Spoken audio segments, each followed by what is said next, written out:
So then here are 5 more iconic roller coasters in the United Kingdom, in my opinion. I do have to stress that, much like I did in the last video, because there is just so many. But these are just 5 more iconic rides in the United Kingdom. First up, we have Stealth, which opened at the Thorpe Park Resort on the 15th of March 2006 and is an Intamin accelerator coaster that utilises a hydraulic launch to accelerate riders from 0 to 80 miles an hour in just 1.9 seconds. And well, this is a ride which I had to include on this list just because it is the pinnacle launch coaster of the UK, in my opinion. I just think that Stealth is so iconic for the UK, especially in launch coasters. If you ask someone name a launch coaster in the UK, a lot of the time they will reply with Stealth, and this ride is one of those rides which is just iconic for the UK, really, isn't it? And very deserving of a place on this list. In at number 2, we have a B&M dive coaster that opened on the 14th of March 1998, which is of course Oblivion at Alton Towers. Now this is a ride which I had to include on this list because Oblivion is one of those rides which I genuinely believe is engineering genius at work, really, because like when you ask someone what scares them about Oblivion, they may say the drop and it comes under criticism for not being exactly vertical, but for me, I've been on other dive coasters that don't scare me nearly as much as Oblivion, and I don't know exactly what it is. Now I know it most likely has to do something with the factor of there being a massive tunnel that you drop into, the sinister theme all around X Sector being very foreboding and sort of putting you on edge a little bit, the ride's theme fitting into that perfectly, and it really does all come together to make a ride which is just amazing. And it is one of those rides which clearly is terrifying to this day, because most people that you talk to at Towers and ask what rides are you nervous for, all of them seem to say Oblivion, which shows that this ride definitely still holds its charm to this day, really, doesn't it?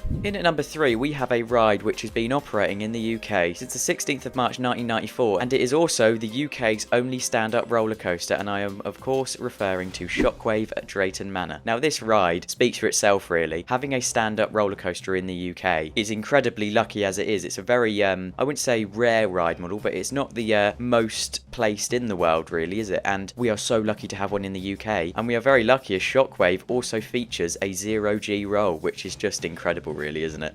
Next up, we have a Custom Coasters International wooden coaster that opened at Oakwood on the 30th of April 1996, and it is of course Megaphobia. Now this ride is one which, although over the past few years has earned itself a little bit of a reputation for being a little rough, retrack work on certain elements of this ride has taken place and is very good to see the park doing, and I believe that although yes there are some critiques to this ride by some people, quite fairly, I do believe that this ride is still incredibly iconic, especially for wooden coasters in the UK. It seems to be one which is very well known, and it is one of those rides which is very deserving of a place on this list because it really is clearly very iconic. In at number 5, we have an Intamin multi-inversion coaster that opened at the Thorpe Park Resort on the 22nd of March 2002, and it is of course Colossus. Now Colossus is one of those rides which, although I do hold a bit too much of a sweet spot for Colossus, it was my first ever Thorpe Park coaster, I really do believe that Colossus is one of those rides which did shape Thorpe Park's future quite significantly, and it made a big change in direction for the park. Now I know they were probably going down this route anyway, but Colossus was the first major thrill coaster for Thorpe, in my opinion, I do have to say. But I really believe that it paved the way for Thorpe Park, and therefore paved the way for the UK theme park industry, really, because Thorpe Park is quite a big dog in this industry, and I believe that Colossus holds a very important role in that. Now I know that's very opinional and that could be disputed with facts that I probably don't even know, but in my opinion, yeah, Colossus really is deserving of a place on this list because it is very iconic, and the Heartline rolls at the end of Colossus are one of the most videoed and photographed coaster elements in the UK,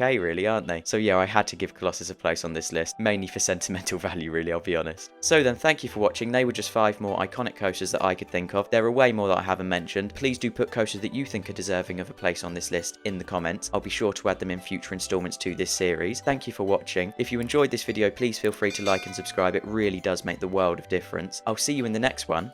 Goodbye.